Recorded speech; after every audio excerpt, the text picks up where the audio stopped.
आखिर कौन था बाबरा भूत? पौराणिक मान्यताओं के अनुसार बाबरा भूत नामक एक राक्षस शमशान में निवास करता था। बाबरा राक्षस नगर में घुसकर किसी को क्षति न पहुंचाए, इसलिए स्थानीय लोगों द्वारा उसे समय समय पर भोजन पहुंचाया जाता था। लेकिन आज तक जो कोई भी बाबरा भूत को खाना पहुंचाने गया वो बाबरा का ग्रास बन गया और कभी लौट कर नहीं आया। हर बार नगर के प्रत्येक घर से बारी बारी किसी न किसी को बाबरा भूत को खाना देने जाना पड़ता। नियमानुसार आज बाबरा राक्षस को खाना पहुँचाने की बारी बूढ़ी ब्राह्मणी के एकलौते पुत्र की थी, इसीलिए वह अत्यंत दुखी थी। जब हरपाल देव जी ने इसकी घोषणा सुनी तो माजरा क्या है जानने के लिए तुरंत करण देव जी के कक्ष की ओर निकल पड़े। उसी समय हरपाल देव जी की नजर सामने से आती हुई देवी स्वरूप एक राजकुमारी पर पड़ी जिनका नाम शक्ति देवी था। हरपाल देव जी की नजर सामने से आती हुई एक राजकुमारी पर पड़ी जिनका नाम शक्ति देवी था। शक्ति देवी माता पार्वती जी का ही अंश अवतार थी। परिणाम स्वरूप माता शक्ति देवी और हरपाल देव जी एक दूसरे को देखते ही मंत्रमुग्ध हो गए। तत्पश्चात हरपाल देव जी अपने मित्र करण देव जी के समक्ष उपस्थित हुए और उनसे नगर में की जा रही घोषणा के बारे में पूछा। तब करण देव जी ने बताया कि जब वे विवाह कर अपनी रानी के साथ सिरोही से लौट रहे थे तो मार्ग में पालकी में बैठी देवड़ी रानी के हाथ से इत्र की शीशी एक ऐसे सुनसान स्थान पर फूट गई जिस स्थान पर बाबरा भूत का निवास था।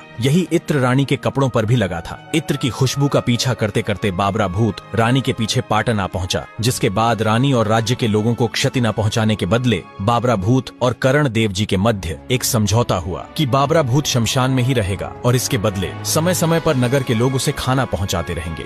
बाबरा भूत के बारे में पता चलते ही हरपाल देव जी ने करण देव जी से कहा, आज बाबरा को खाना पहुंचाने बूढ़ी ब्राह्मणी का पुत्र नहीं अपितु स्वयं हरपाल देव मकवान जाएगा। इतना कहकर हरपाल देव जी तुरंत भोजन लेकर शमशान की ओर निकल पड़े। शमशान में पहुंचते ही हरपाल देव जी ने बाबरा को भोजन के लिए पुकार लगाई। तभी बाबरा भूत हरपाल देव जी के समक्ष प्रकट हुआ और उनकी शक्तियों से अनजान बाबरा भूत हरपाल देव जी की ओर बढ़ने लगा और दोनों के मध्य भीषण युद्ध छिड़ गया। जब बाबरा भूत को समझ आ गया कि हरपाल देव जी कोई साधारण मनुष्य नहीं है, तब बाबरा भूत ने अपना माया जाल बिखेरना प्रारंभ कर डाला। बाबरा के माया जाल को देख हरपाल देव जी थोड़े चिंतित हो गए।